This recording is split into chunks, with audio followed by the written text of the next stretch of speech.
Everyone welcome back to lucky tech YouTube channel. So ఈరోజు session data analyst మీద అయితే తీసుకుంటున్నాను అండి. ఈ డేటా అనలిస్ట్ అసలు డైలీ ఆఫీస్లో ఎలాంటి వర్క్ చేస్తారు, అసలు ఏం చేస్తారు, అతని డైలీ లైఫ్ వర్కింగ్ స్టైల్ ఎలా ఉంటుంది.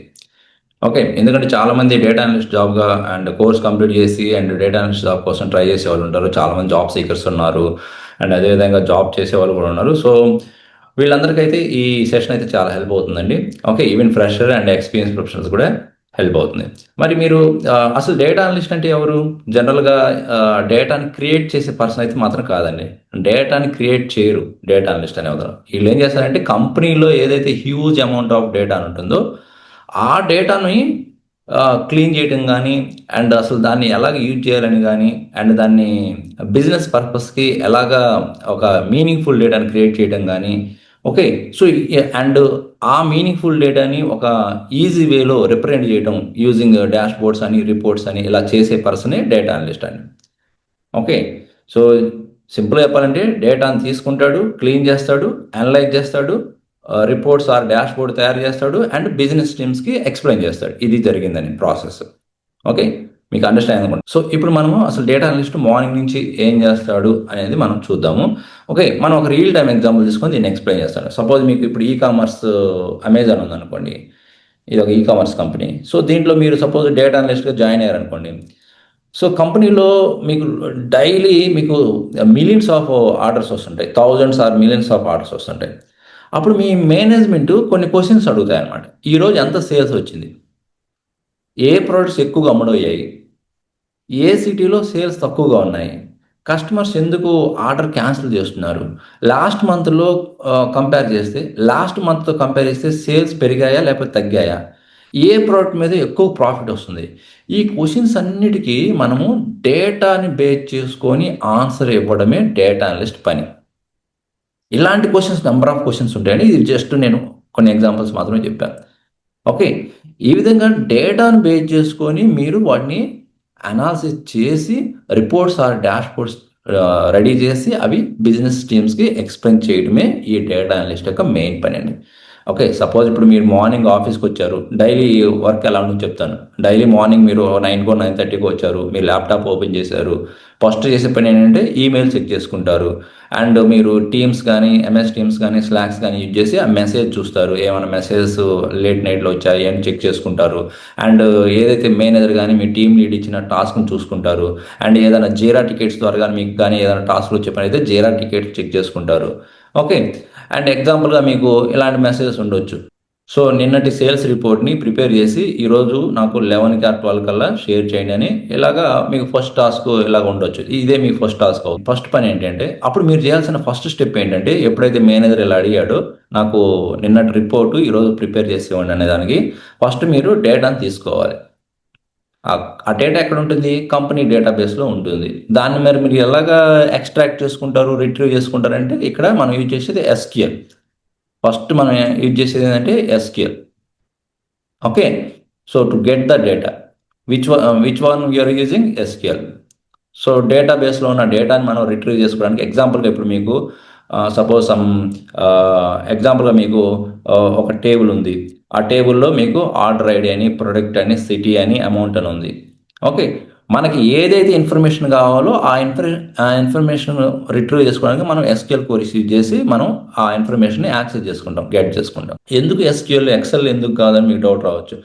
సో ఎక్సెల్ అయితే మినిమం థౌజండ్స్ ఆఫ్ రికార్డ్స్ మాత్రమే మెయింటైన్ చేస్తుందండి. అదే ఎస్క్యూఎల్ అంటే మీకు మిలియన్స్ ఆఫ్ రికార్డ్స్ని కూడా మెయింటైన్ చేసినా కూడా ఈజీగా యాక్సెస్ చేసుకోవచ్చు. ఓకే, సో మీరు డేటాబేస్ నుండి డేటాని తీసుకున్న తర్వాత వెంటనే రిపోర్ట్ ఏం డిజైన్ చేయరండి. రిపోర్ట్ అయితే రెడీ చేయరు. ముందుగా మీరు ఏం చేస్తారంటే డేటా కరెక్షన్ చేసుకుంటారు. అంటే కరెక్ట్గా ఉందో లేదో చెక్ చేసుకుంటారు.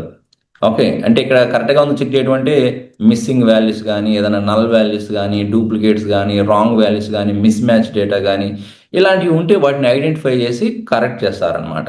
ఇదే డేటా క్లీనింగ్ అంటారు. మరి ఈ డేటా క్లీనింగ్కి మరి ఏమి చేస్తారు ఈ డేటా అనలిస్ట్ అంటే either Excel or SQL or Python అయితే మీకు ఇంకా మిలియన్స్ ఆఫ్ రికార్డ్స్ ఉండి కాంప్లెక్స్ డేటాని మెయింటైన్ చేస్తుంటే పైథాన్ యూజ్ చేస్తారండి. ఓకే, క్లీనింగ్ పర్పస్కి. అదే ఒక రకంగా మీడియం లెవెల్ అనుకుంటే ఎస్క్యూఎల్ అలాగే యూజ్ చేస్తారు.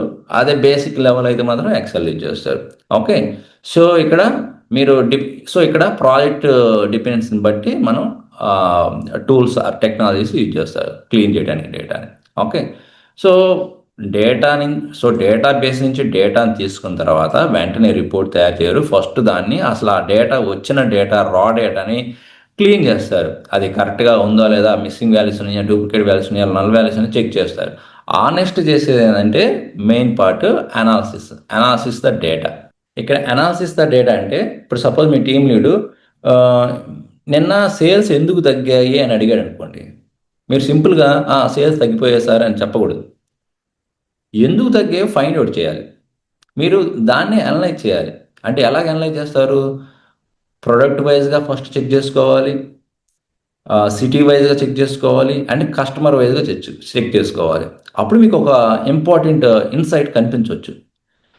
ఓకే. సపోజ్ ఎగ్జాంపుల్గా మీకు హైదరాబాద్ రీజియన్లో ల్యాప్టాప్ సేల్ అనేది 30% తగ్గడం వల్ల ఓవరాల్ సేల్స్ డిక్లైన్ అయ్యాయి అనేది మీరు ఫైండ్ అవుట్ చేశారు. ఎప్పుడు మీరు ప్రొడక్ట్ వైజ్గా, సిటీ వైజ్గా అండ్ కస్టమర్ వైజ్గా చెక్ చేసిన తర్వాత, అనాలిసిస్ చేసిన తర్వాత. ఓకే. సో దానికి మీరు ట్రెండ్స్, ప్యాటర్న్స్ కంపారిజన్ చేస్తారనమాట. ఓకే. ఇది అనలైజ్ చేయడానికి డేటాని. వన్స్ మీరు డేటాని అనలైజ్ చేసిన తర్వాత అప్పుడు మీరు ఆ డేటాను బేస్ చేసుకొని dashboards or reports design చేస్తారు. మీరు వెంటనే ఎక్సెల్ ఫార్మాట్లోనో లేకపోతే టేబుల్స్ ఫార్మాట్లోనో మీ బిజినెస్ టీమ్కి కానీ చూపిస్తే వాళ్ళకి ఏం అండర్స్టాండ్ కాదు, ఈజీగా అండర్స్టాండ్ కాదు. మీరు ఏదైనా సరే డేటాని రిపోర్ట్స్ ఆర్ డాష్ బోర్డ్లో విజువలైజేషన్ ఫామ్లో చూపిస్తే ఈజీగా ట్రెండింగ్ అనేది అర్థమవుతుంది. ఓకే. సో అప్పుడు ఈ ఇన్ఫర్మేషన్, ఈ ప్యాటర్న్ మొత్తం కూడా ఆ టీమ్ లీడ్కి ఆర్ బిజినెస్ టీమ్కి అర్థమయ్యేలాగా డాష్ బోర్డ్లో చూపిస్తారనమాట. ఇక్కడ మరి డాష్ బోర్డ్స్ ఏమి చేస్తాం మనం? పవర్ బై, మోస్ట్లీ అనేది పవర్ బై. అదే చిన్న చిన్న ప్రాజెక్ట్స్ అయితే ఎక్సెల్లో యూజ్ చేస్తుంటారు. ఓకే. సో మరి సపోజ్ సేల్స్ డాష్ బోర్డ్ అనుకోండి. ఓకే. ఆ సేల్స్ డాష్ బోర్డ్లో సేల్స్ ట్రెండ్ ఏంటి, రీజన్ వైజ్గా సేల్స్ ఎంత ఉంది, టాప్ ప్రొడక్ట్స్ ఏం సేల్ అయ్యాయి, కస్టమర్ ట్రెండ్ ఏంటి, ఇవన్నీ కూడా మేనేజర్కి మనం డాష్ బోర్డ్ ఫామ్లో ఆ రిపోర్ట్స్ ఫామ్లో చూపిస్తూ ఉంటాయి ఈజీగా. ఓకే. అప్పుడు మేనేజర్కి మీటింగ్లో మనం బిజినెస్ టీంకి చెప్తాం. మేనేజర్ ఆ టీంలో బిజినెస్ టీంకి చెప్తాం. ఏమని? మేనేజర్ మీటింగ్లో అడుగుతాడు, ఏమైంది అసలు, what happen to sales yesterday అని అడుగుతాడు. అప్పుడు ఈ డాష్ బోర్డ్ని మీరు ప్రింట్ చేస్తూ ఎక్స్ప్లెయిన్ చేయొచ్చు. సో ఎక్కువగా అయితే హైదరాబాద్ రీజియన్లో 15% అయితే డిక్రీజ్ అయిందండి సేల్స్. మెయిన్గా ఈ ల్యాప్టాప్స్ని ఎక్కువగా సేల్ చేయలేకపోయాము, అందువల్ల ఇదంతా సేల్ అనేది తగ్గిపోయింది నిన్న అని మనం ఎక్స్ప్లెయిన్ చేస్తాం. ఆ డాష్ బోర్డ్ అన్ని ట్రెండింగ్, కస్టమర్ వైజ్గా, సేల్స్ వైజ్గా, ప్రొడక్ట్ వైజ్గా చూపించి. సో ఇంకా ఫైనల్గా బిజినెస్ టీమ్స్కి అంతా ఎక్స్ప్లెయిన్ చేసిన తర్వాత ఇంకా వాళ్ళు ఒక ఫైనల్ డెసిషన్ అయితే ఇంకా నెక్స్ట్ డెసిషన్, ఓకే ఎలాగ ఇంప్రూవ్ చేసుకోవాలి, ఎలాగ ప్రోడక్ట్ మళ్ళీ సేల్స్ ఇంప్రూవ్ చేసుకోవాలి, ఏంటి ప్రాబ్లం, ఎందుకు ఆర్డర్ డిక్లైన్ చేస్తున్నారు, ఇవన్నీ ప్రాబ్లమ్స్ అని చెక్ చేసుకున్న తర్వాత వాళ్ళు డెసిషన్కి వచ్చి నెక్స్ట్ స్టెప్ తీసుకుంటారు. ఓకే. సో ఇక్కడ వరకు మాత్రం ఎవరు రెస్పాన్సిబిలిటీ అంటే డేటా అనలిస్ట్ రెస్పాన్సిబిలిటీ. ఇవండి మెయిన్ ఫ్లో అనేది మీకు. ఓకే. ఈవినింగ్ టైం ఏం చేస్తారు అంటే, సో రిపోర్ట్స్ని అప్డేట్ చేయడం కానీ, డాష్ బోర్డ్స్ని రిఫ్రెష్ చేయడం కానీ, డేటా వ్యాలిడేషన్ చెక్ చేయడం కానీ, జీరా టికెట్స్ అప్డేట్ చేయడం కానీ, డాక్యుమెంటేషన్ కానీ, మేనేజర్కి ఆ టీమ్ లీడ్కి స్టేటస్ అప్డేట్ చేయడం కానీ, okay, and next day task plan చేయడం కానీ, ఇవన్నీ కూడా చేస్తారండి. ఓకే. మరి ఏమేమి టూల్స్ యూజ్ చేస్తారు యాజ్ ఎ డేటా అనలిస్ట్ మెయిన్గా అంటే, ఓకే, మెయిన్గా అయితే ఎస్క్యూఎల్ ఉండాలండి డేటా ఎక్స్ట్రాక్షన్ పర్పస్కి, and cleaning and analysis purpose కోసం either Excel or Python or SQL, anyone using. Okay. మరి డాష్ బోర్డ్స్కి, రిపోర్ట్స్ పర్పస్కి పవర్ బై యూజ్ చేస్తాము. ఇది అడ్వాన్స్ అనాలిసిస్ అంటే మోర్ కాంప్లెక్స్ అనాలిసిస్ అయితే పైథాన్ యూజ్ చేస్తాము. ఓకే. ఇంకా విజువలైజేషన్ చార్ట్స్, ఓకే, అంటే రిపోర్ట్స్ ఇవన్నీ డిజైన్ చేయడానికి చార్ట్స్ యూజ్ చేస్తాం. ఇంకా మీటింగ్ కమ్యూనికేషన్, ఇవన్నీ కూడా మెయిన్ స్కిల్స్ అండి. మనం మీటింగ్కి అయితే మాత్రం టీమ్స్, MS టీమ్స్ కానీ, స్లాక్స్ కానీ యూజ్ చేస్తుంటాం. ఓకే. సో ఫైనల్గా మీకు reports, dash boards, sales reason ఇలా కనిపిస్తుందండి. ఇలా డిజైన్ చేసి ఈ విధంగా డాష్ బోర్డ్స్ డిజైన్ చేసి అప్పుడు ఆ బిజినెస్ టీమ్కి ఎక్స్ప్లెయిన్ చేస్తారు.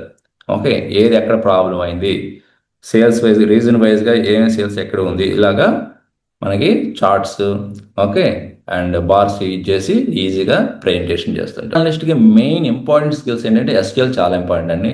అండ్ ఎక్సెల్ కూడా చాలా కామన్గా ఉంటుంది. అండ్ పవర్ బై ఆర్ ట్యాబ్లు కూడా చాలా ఇంపార్టెంట్. ఇంకా పైథాన్ అంటారా, అది depend on the project. Okay. And ఇంకా మీటింగు, కమ్యూనికేషన్ ఇవి కూడా అవి లేకుండా ఏమి ప్రాజెక్ట్ అనేది ముందుకు పోదు. ఓకే. అండ్ అదేవిధంగా బిజినెస్ అండర్స్టాండ్ చేసుకోవడం కూడా చాలా ఇంపార్టెంట్. సో ఇదండి ప్రాసెస్ డేటా అనలిస్ట్కి ఒక రోజులో ఏం చేస్తాడని, అతని డైలీ వర్క్ ఎలా ఉంటుంది, ఆఫీస్ వర్క్ అనేది. And more latest technical and IT related and career guidance and interview preparation videos కావాలంటే మన లక్కీ టెక్ ఛానల్ సబ్స్క్రైబ్ చేసుకోండి అండ్ మీ ఫ్రెండ్స్ కూడా షేర్ చేయండి. ఓకే. ఇంకొక మంచి యూస్ఫుల్ కంటెంట్ మళ్ళీ కలుద్దాం. Thank you very much.